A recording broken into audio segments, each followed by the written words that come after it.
Board Games follows the entrepreneur Marcus Dreer and his determination to accomplish his goals by any means necessary, even if it plummets him down a deadly hole of no return.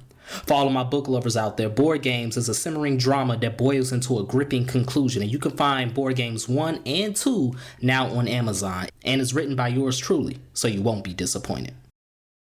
Mogul Motivation, empowering and inspiring entrepreneurs and dream chasers worldwide, 1 week at a time.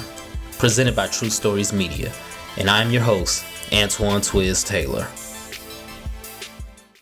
Good morning, ladies and gentlemen. Thank you for tuning in to another episode of Mogul Motivation. Welcome back. I'm happy that you are here. If this is your first time listening, this podcast is for the aspiring entrepreneur trying to get over that hump and make things happen.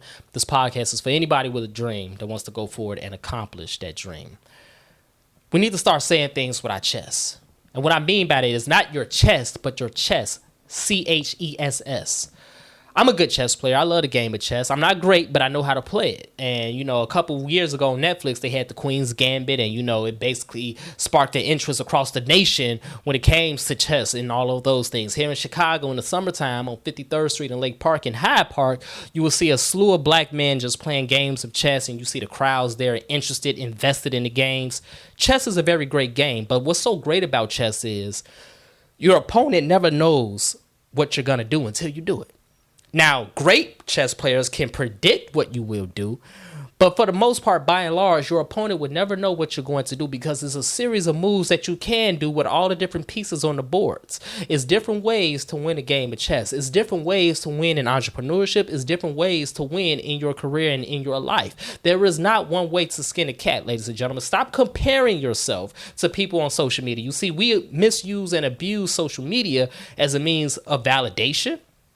We want to validate ourselves, so we run to social media and post things on social media so people can like it and respond to it and encourage us, so therefore we can take that encouragement back into our lives. Or sometimes we misuse social media by comparing ourselves to other people's journey. Sometimes people who do the same thing as us. Sometimes to people who grew up with us, some people who we know in our close friends circles and family circles. We misuse social media so much because we think that everything is checkers, but in reality, everything is chess. You don't know the moves those people had to make to get to where they are. You don't know the trials and the tribulations they had to endure to get to where they are. And in many cases, the things that they have, the things you're comparing yourself to, the things that you're trying to validate yourself to have as well, you might not even be prepared to have it.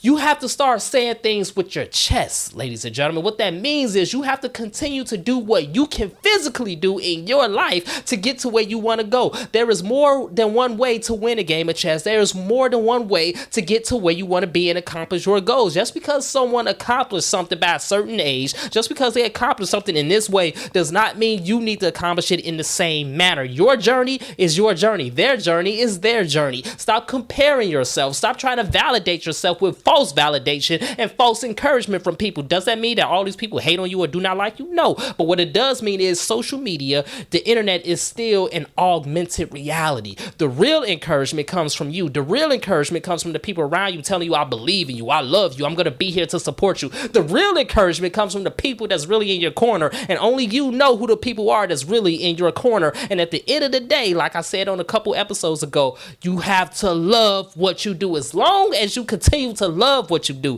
as long as you continue to fall deeper in love with what you do, you ain't gonna need validation from people that you don't know. You ain't gonna need validation from people you never met. You ain't gonna need to compare yourself to others on social media. That trap is gonna be there every single day, though. That's a fact. But what I'm telling you is it's more than one way to win at this game of life. So say it with your chest. Continue to do what you gotta do. Continue to focus on your journey. Continue to focus on your development. Continue to focus on your lead measures. Lead measures are things that you can physically do in your life to get closer to your goal. The lag measures is what you're praying for. That's the dream. That's the end game. That's the finish line. But the lead measures bring you closer to the lag measures. What can you do right now as you listen to this podcast to get closer to your goals? What can you do to lose weight? What can you do to get that position that you want in your career? What can you do to get more sales in your business? What can you do to get more exposure for your business? What can you do? Sometimes the answers to those questions are going to be things that you've been running from. Sometimes the answers to those questions are going to be things that make you uncomfortable. But nonetheless, you have to be uncomfortable at times. Nonetheless, you have to step out your comfort zone. Nonetheless, you have to do things that you never did before to get something you never had. bad at all. Sometimes you have to look at the hard questions, the lead measures in your life to get closer to your goals. That's what it's going to take. And as you continue to go through this introspection, as you continue to answer these hard questions for yourself, as you continue to believe in yourself more, as you continue to love your goals more, as you continue to love your dreams more, as you continue to get more skilled, more talented in your journey more, you will get there. You will accomplish the goal. You will win this game. Say it with your chest. Sometimes your moves don't need to be screamed from the mountaintop. Sometimes you don't need to be screaming from the mountaintop to ask people what your next move is. Sometimes you need to say it with your chest. Sometimes you already know the answer. Actually, I'm going to say many times you already know what you got to do. You just don't want to do it because you're scared and you are afraid, and that's valid. I'm not saying you're wrong for feeling that, but what I am saying is the only way to get over that hump is to actually face it. Running from it is not going to save you, ladies and gentlemen. So say it with your chest from now on. Stop saying it with your chest, C-H-E-S-T. Say it with your chest, C-H-E-S-S. Strategize, plot your moves, and execute them. Do not be afraid of failure. Do not be afraid of being told no. Do not be afraid of being turned down. Just go after it, and do not be afraid. Be resolute. Do not be timid. Be aggressive. Be assertive. Take what you want. Take what you deserve. So that's my message this morning, ladies and gentlemen. Let's continue to work. Let's continue to imagine reality. Say it with your chest. It's more than one way to win at this game called life. Don't compare yourself. Don't validate yourself with false encouragement.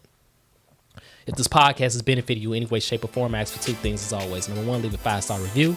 And number two, pass it on to a friend who may benefit from it as well. Have a great day, everybody. I'll talk to you next week.